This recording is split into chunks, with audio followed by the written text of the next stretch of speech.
দশম শ্ৰেণীৰ ছাত্ৰ ছাত্ৰীসকল তোমালোকে ছমহীয়া পৰীক্ষাৰ বাবে কমন কুৱেশ্যন বিচাৰি আছা নেকি যদি বিচাৰি আছা এই ভিডিঅ'টো তোমালোকৰ বাবে মই আজি দুটা চলকত ৰৈখিক সমীকৰণৰ জোৰ এই পাঠটি অৰ্থাৎ তৃতীয় অধ্যায়টিৰ কমন কুৱেশ্যনসমূহ এই ভিডিঅ'টোৰ জৰিয়তে আলোচনা কৰিম প্ৰথমতে তোমালোকে চাব লাগিব এই কথাখিনি তোমালোকে ভালকৈ পঢ়ি ল'বা কাৰণ তোমালোকৰ MCQ কুৱেশ্যনছবোৰ আহে আৰু উক্তি দাবিত তোমালোকক কিছুমান কুৱেশ্যনছ সোধে গতিকে তোমালোকে কোনটো সংগত কোনটো অসংগত কোনটো পৰতন্ত্ৰী সংগত সেই কথাখিনি তোমালোকে ভালদৰে চাই যাবা ইয়াত তোমালোকৰ এটা বস্তু তোমালোকে ইয়াত চাই লোৱা ৰেখা দুটাই মাত্ৰ এটা বিন্দুত কটাকটি কৰে এই ক্ষেত্ৰত সমীকৰণৰ জোৰটো এটা অদ্বিতীয় সমাধান আছে তেনেহ'লে সংগত হ'ব আৰু ৰেখা দুটা সমান্তৰাল হ'ব পাৰে এই ক্ষেত্ৰত সমীকৰণ দুটা কোনো সমাধান নাই অৰ্থাৎ অসংগত হ'ব এতিয়া ৰেখা দুটা মিলি যাব পাৰে এই ক্ষেত্ৰত সমীকৰণ দুটা অসীম সংখ্যক সমাধান আছে তেনেহ'লে পৰতন্ত্ৰী সংগত হ'ব এই কথাখিনি তোমালোকে চাই যাবা এই কথাখিনি ভালকৈ তোমালোকে কনচেপ্ট সহকাৰে বুজি ল'বা আৰু তোমালোকক যদি লাগে তোমালোক কনচেপ্ট সহকাৰে মই ভিডিঅ'ৰ জৰিয়তে বুজাবলৈ চেষ্টা কৰিম এতিয়া তোমালোকে চোৱা এইকেইটা চোৱা ৰৈখিক সমীকৰণ যেহেতু ৰৈখিক সমীকৰণ বুলি ক'লে আমি কি বুজোঁ য'ত x y থাকে য'ত স্কোৱাৰ বা কিউব নাথাকে সেইখিনি হৈছে ৰৈখিক সমীকৰণ এতিয়া তোমালোকে ইয়াত চাৰ্ট এখন আছে এই চাৰ্টখন তোমালোকে চাই ল'বা এইখন চাৰ্টখন ইয়াত তোমালোকৰ চোৱা এইটো x - 2y = 0 3x + 4y - 20 = 0 এতিয়া তোমালোকে চোৱা ইয়াৰ পৰা তোমালোকে চোৱা a1/a2 b1/b2 c1/c2 এতিয়া যদি a1/a2 ≠ b1/b2 যদি হয় তেতিয়াহ'লে আমি লৈখিকভাৱে কেনেধৰণে প্ৰদৰ্শন কৰিব পাৰিম তেতিয়াহ'লে কটাকটি কৰা দুটা ৰেখা পাম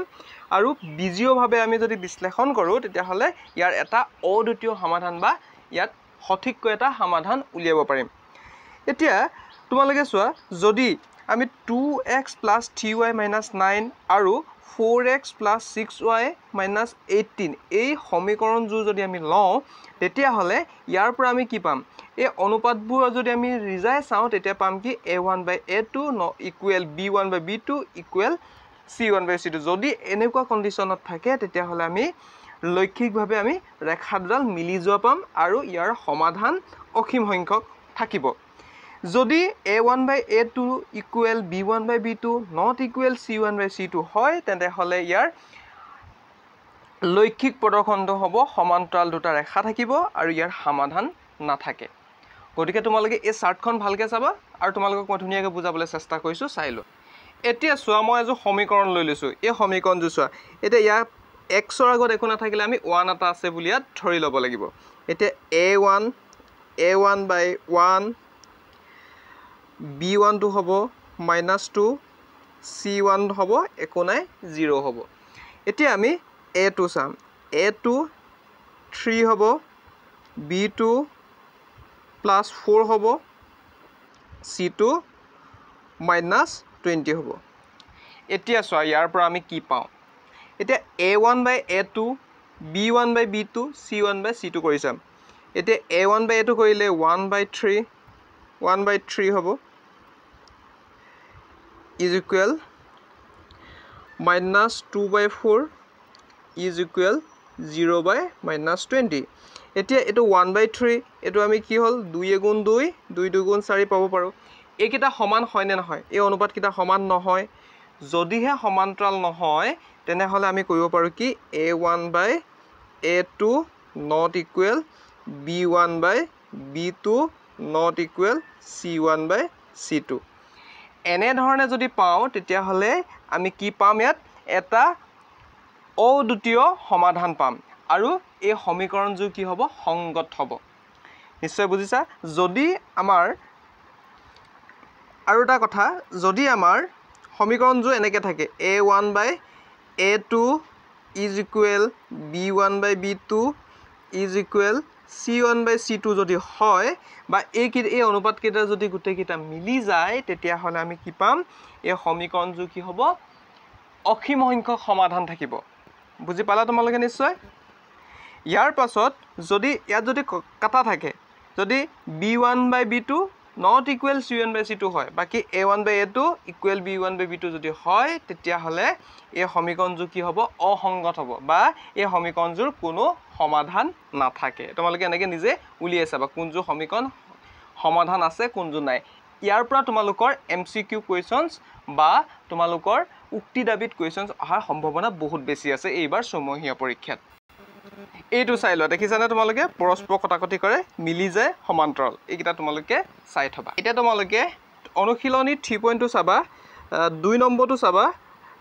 1 নম্বৰ মানে 2টো চাবা আৰু 2 নম্বৰ কিটা আহিব ইয়াৰ পৰা তোমালোকে চাবা এটো মই অলপ আগত দেখাইছিলো A1/A2 B1/B2 আৰু C1/C2 অনুপাত কিটা কেনেদৰে উলিয়াব লাগে এয়া 3 নম্বৰটো ঠিক একে হয় কোনটো সংগত অসংগত উলিয়াব লাগে ইয়াৰ পৰা তোমালোকে আহিব পাৰে MCQ গতিকে তোমালোকে এখিনি চাই থবা ইয়াৰ পিছত তোমালোকৰ বাবে এটা ইম্পৰ্টেন্ট কোৱেশ্যনছ আছে হেতু হৈছে এই 5 নম্বৰ কোৱেশ্যনছটো এই 5 নম্বৰ কোৱেশ্যনছটো তোমালোকে ভালকৈ চাবা এটো হৈছে 3.3.2 5 নম্বৰ কোৱেশ্যনছ ইয়াৰ পিছত তোমালোকে এই উদাহৰণ 7টো চাবা ইয়াত প্ৰতিস্থাপন পদ্ধতি কেনেকৈ সমাধান কৰিব লাগে হেতু তোমালোকে চাবা যেটো মই ভিডিওৰ জৰিয়তে তোমালোক প্ৰতিস্থাপন পদ্ধতি কেনেকৈ সমাধান কৰিব লাগে হেতু তোমালোকক দি থোৱা আছে তোমালোকে ভিডিওমু চাই লবা এতিয়া অনুশীলনী 3.3 ইম্পৰ্টেন্ট কোৱেশ্যনছ এই গোল চিন দিয়া কিটা তোমালোকে গোল দি লবা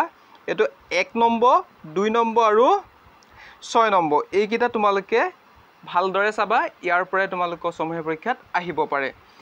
এতিয়া তোমালোকে 3 নম্বৰ কি কোৱেশ্যন চাবা তোমালোকে এইখিনি চাবা 3 নম্বৰ 1টো চাবা 2টো চাবা এফালে 5 নম্বৰ আৰু 6 নম্বৰ এইকিটা বেছি ইম্পৰ্টেন্ট হয় লগতে তোমালোকে 5 নম্বৰ 6 নম্বৰ ভালকে চাবা তোমালোকে লগতে তোমালোকে 4 নম্বৰটো এডিশনাল হিচাপে চাই থৈ দিব পাৰা ইয়াৰ পিছত আহিলে অপনয়ন পদ্ধতি এই 11 উদাহৰণটো চাই থবা এটো মোস্ট ইম্পৰ্টেন্ট হয়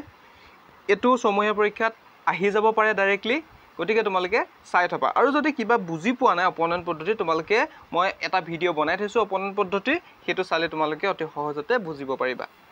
ইয়াৰ পিছত চাবা তোমালোকে উদাহৰণ 13 এই উদাহৰণটো বহুত বেছি ইম্পৰ্টেন্ট হয় এটো তোমালোকে পৰীক্ষাত অহাৰ সম্ভাৱনা পাই যাবা 3.4 আহিছো 3.4 তোমালোকে এই 5 নম্বৰ কোৱেশ্যনটো চাবা কিন্তু ইয়াত 1 to 9 16 নহয় 6 এটো তোমালোকে শুধৰাই লবা ইয়াৰ পিছত তোমালোকে চাব পাৰা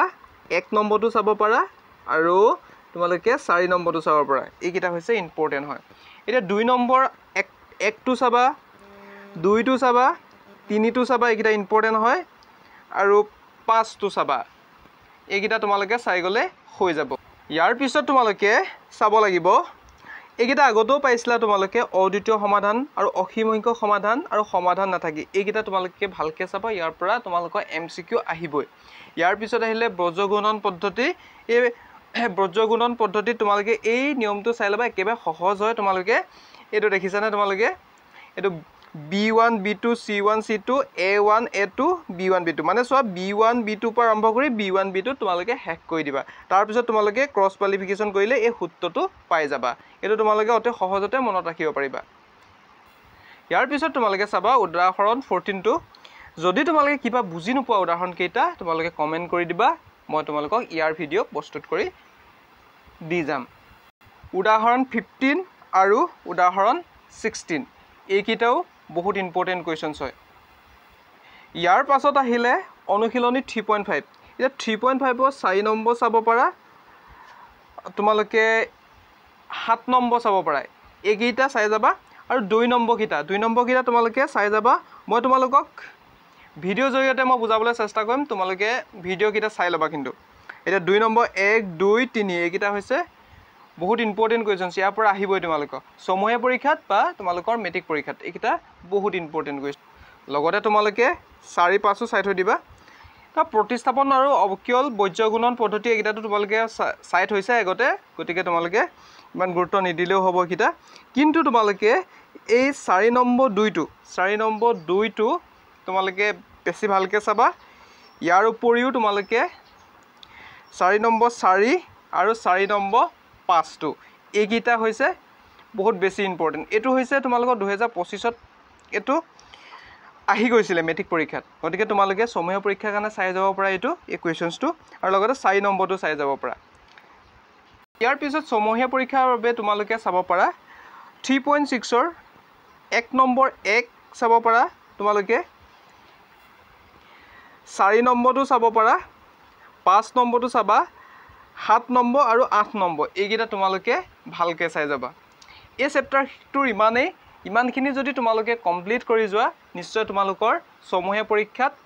এই পাঠটোৰ পৰা দুটা চলকত ৰৈখিক সমীকৰণ জোৰ এই পাঠটোৰ পৰা আহিবলগীয়া কুৱেশ্যনসমূহ তোমালোকে ধুনীয়াকৈ সমাধান কৰিব পাৰিবা যদি তোমালোকক কিবা যদি